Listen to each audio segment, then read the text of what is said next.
All right, so what we're gonna do is I'm gonna go ahead and pull this out of here, and I'm gonna basically put these little Jiffy cups in here. I use my dull ass knife to open this up.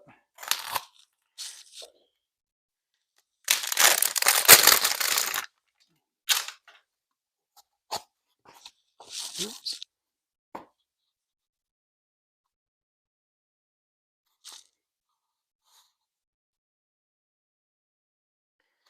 And we're just gonna plop these in here, and then what I'm gonna do is I'm gonna take some organic potting soil and fill them back up. But I want them to be deeper.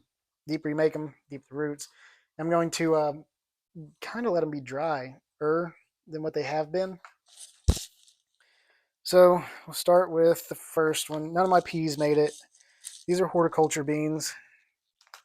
Just gonna pop these up like that. Now, naturally, all that crap didn't come up, so I'm gonna use.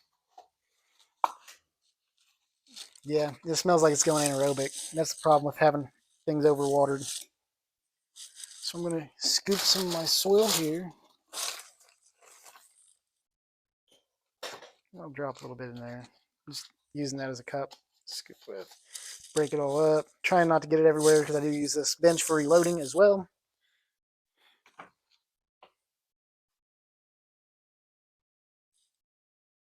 I drop that in there.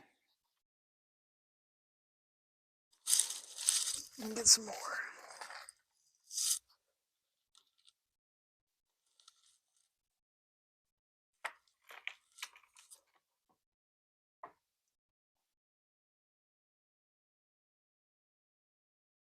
And then what I'll do is I will put a little water in these trays.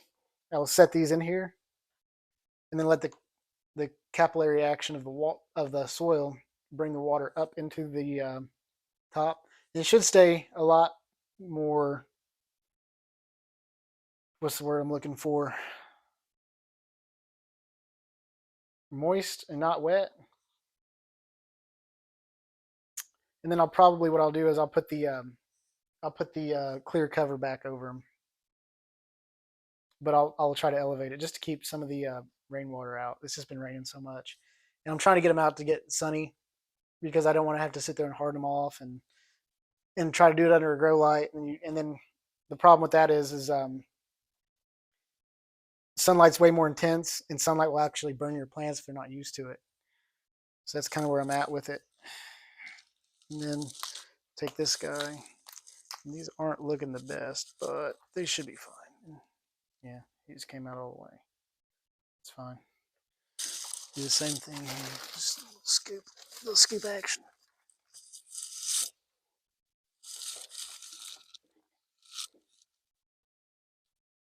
The soil's still kind of moist. Let's pop this dude in there. Something like that.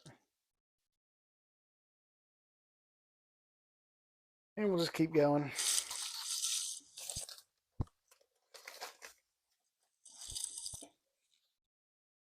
Looks like I'll be able to get 3 rows of 3, so 9 each in these little trays, which works because none of everything else really didn't come up all that well. So it is what it is. That's what I'm doing. I'm going to time lapse the rest of this, and then I'll get back to you when I'm done.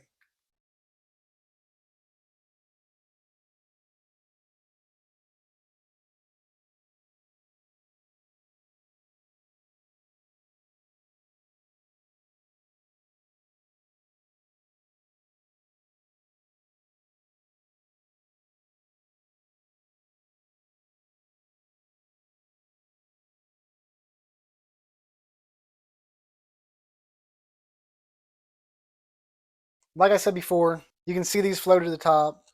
They smell fermented. They've been waterlogged. These managed to sprout. Squash are pretty friggin' hard to kill, to be honest. They'll just do what they do. And the reason I wanted to transplant these so bad is because, one, you can see that when they floated up, the roots went down, but they didn't get very deep. So I want the soil to come up to about right here to strengthen the plant. Two, I got to repot these because, as you can see, the roots are running out of space. So when they get like this, you actually have to break them up a little bit, or else they'll just continue to grow around like a ball, and that's really counterproductive. And these should be fine once I get them in the way I want them. That's what we got. I don't like this medium either. I believe that's like coconut husk or something. I think I don't want to use these seed starters next year. I'm going to change out. I'll show you some modifications I'm going to use to them. I'm not going to use them as is. I'm going to keep the ones I got. I'm going to show you how I'm going to modify them to make them a little bit better, so they don't cause so many damn problems. Especially if it's going to rain and stuff. If you're gonna leave these outside once they sprout, and that'll be later on. I'm going to go ahead and repot all these, and I'll show you that.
Some of these corns, see how they're turning yellow? Lack of nitrogen. I put a little bit of a little bit of fertilizer on urea fertilizer. 3400, 10 very little. I don't like using fertilizer very much. It's a tool like anything else, but it does destroy your soil fertility. A lot of it ends up in rain runoff. It's not good for the environment. It's not good for your soil. But in cases like this, because I don't have the corn growing with the beans yet, I have to use a little bit of fertilizer on it. So I put a little fertilizer on that. That little bit, I don't think will hurt anything. Another thing I did, as you can see on all my trays, I drilled a 3/8 hole in both sides of it, right there and there. That'll allow water drainage so it doesn't flood them anymore, so they won't be standing in water. I'm about to go throw these back out in the rain and let them naturally just kind of soak with rainwater, and that's it. Also, if you guys enjoy this kind of content, please like, subscribe, bam, hit that notification icon. It'd be really helpful to keep the channel going. I'll post some of this stuff on Amazon, some of the stuff I used. If I find some better seed starting trays, I'll post those. I'll post these little Jiffy cups. They seem to work pretty good. I've used them before. And another thing is, just even if you don't buy this stuff off Amazon, just if you click the links and start your shopping with me on Amazon, it does help the channel. And I do plan on posting some, links with 40-50% off certain items, stuff like that. Getting some promo codes going. I'm not doing this for money. I'm just doing this to try to teach people how to grow stuff. I want you guys to learn how to grow stuff, how to shoot, how to defend yourselves, things you can do to beat this inflation, because inflation is going to be the death of us if we don't start being a little bit more proactive, start doing what we need to do with our money, start investing a little bit in gold, silver, Bitcoin, investing in our properties, making our properties work for us, growing our own food, harvesting our own water, stuff like that. Stuff that keeps it'll cost money, but it'll save you money in the long run. And it also takes your money away from the government. Because if you're collecting your own rainwater, MSD is not charging you, 20, 30 cents a gallon for water because of the sewer bills and stuff. See, that's how a lot of city water works. If you're tied to the wastewater treatment plant, you might only pay a penny for a gallon of water, but you'll pay 3 pennies for sewage, which is based on your gallons of water used. So if I go water my grass and not one bit of that water makes it to MSD's sewer system, I still get charged a sewer fee for it. And that's where your rain barrels come in. You can also pump that shit into your house and use rainwater. If it's properly filtered, you don't want to drink straight rainwater. Obviously, it's roof runoff, bird shit on your roof. You're going to want to first flush diverter, and you're going to filter it through a Berkey filter.